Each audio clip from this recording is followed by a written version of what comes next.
This video will be part 2 of the mini-series about the biggest problems in UX design recruiting. Part 1 was about recruiters overvaluing years of experience, but this one will focus on design challenges. It is based on the second part of the February 2019 article I wrote.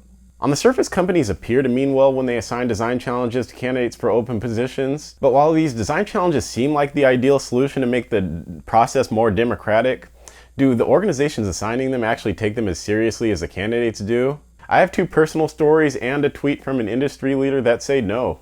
In 2015, about 4 months before I initially broke into the UX design field, a recruiter from an international car brand reached out to me.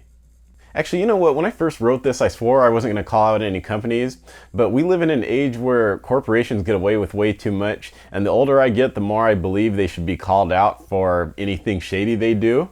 So let's rewind.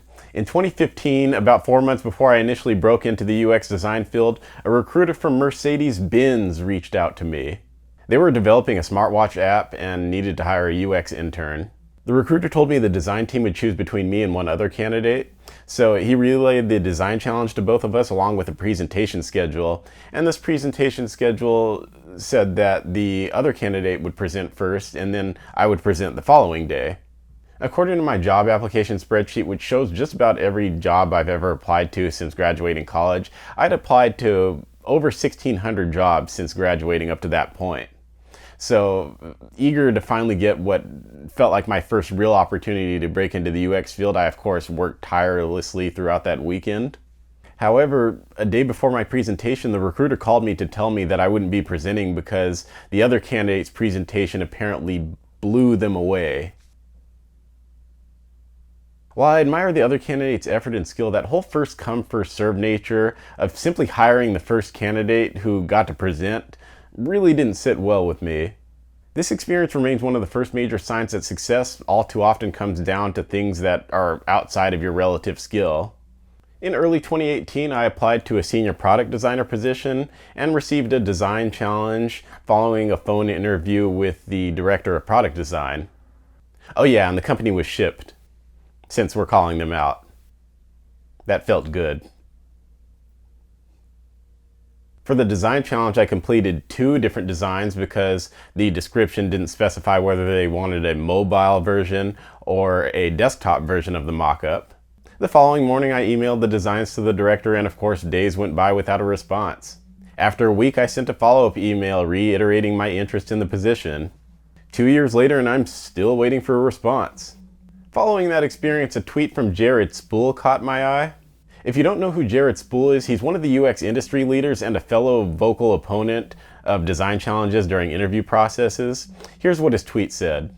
I'm no fan of design exercises during designer interviews. However, when I hear about a team that gives a candidate an exercise, rejects them, and doesn't offer any feedback about the candidate's performance, I think it's just cruel. It says a lot about the organization. The alarming thing about Spool's tweet is that it suggests that this design challenge ghosting happens fairly regularly. I responded to Spool's tweet with my own experience about having not received any feedback for my design challenge solution. Since I tagged the company in question, a representative of that company reached out to me.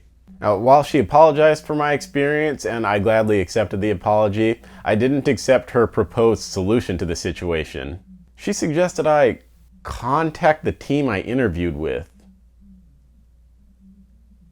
Now imagine if you knew someone who stopped responding to your calls and texts, and when you tell one of their friends about it, their friend tells you to try calling or texting them, as if you're supposed to respond by saying, "Well, that's a good idea."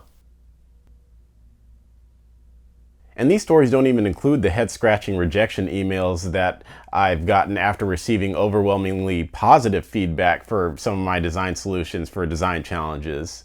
Why even give the design exercise in the first place? Design challenges can give hiring managers and design teams partial insight about how a designer works, but this only works if the design exercises are intended to evaluate the designer's skill and are not just used as throwaway steps intended to fool the designer into believing they're being evaluated fairly. Anyway, if you want to read the article I based this video on, I'll link that below, and I'll see you in part 3 of this mini-series where I talk about the feast and famine of UX design.